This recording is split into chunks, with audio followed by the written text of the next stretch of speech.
আপনি কি জানেন দক্ষিণ কোরিয়াতে নারীরা কেন এত নিরাপদ? ছোট কিংবা খোলামেলা পোশাকেও কেন কেউ তাদের দিকে কটাক্ষ করে না? রাতে একা রাস্তায় হাঁটলেও কেন তাদের চোখে ভয় নেই? আজ আমরা জানব সেই দেশটির গল্প, যেখানে নারীদের সম্মান কেবল মুখে নয়, আইন আর সংস্কৃতিতেও গভীরভাবে প্রতিষ্ঠিত। কোরিয়ান সমাজে নারীদের প্রতি শ্রদ্ধা ও সামাজিক সচেতনতা অত্যন্ত বেশি। কোরিয়ানরা বিশ্বাস করে মানুষের ব্যক্তিগত পরিসরে হস্তক্ষেপ মানে সামাজিকভাবে নিজের সম্মান হারানো।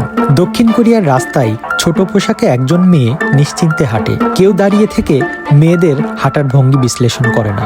আসল পার্থক্য পোশাকে নয়, মানসিকতায়। এই দেশে শিশুদের ছোটবেলা থেকে শিক্ষা দেয়া হয়। তাদেরকে শেখানো হয় অন্যের শরীর, অন্যের সম্মান, তাতে তোমার কোনো অধিকার নেই। এদেশে পোশাককে ব্যক্তির স্বাধীনতা হিসাবে দেখা হয়, চরিত্র নির্ধারণের মাপকাঠি নয়। দক্ষিণ কোরিয়াতে জনসমক্ষে নারীদের যৌন হয়রানি, কটু মন্তব্য বা অনুপযুক্ত স্পর্শ, এগুলোর শাস্তি অত্যন্ত কঠোর।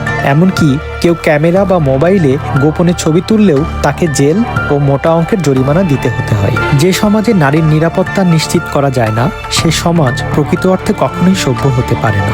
নারীর সম্মান মানে শুধু তাকে রক্ষা করা নয়, বরং তাকে স্বাধীনভাবে বাঁচার সুযোগ দেয়া। আপনি কি মনে করেন আমাদের দেশেও এমন নিরাপদ পরিবেশ তৈরি করা সম্ভব?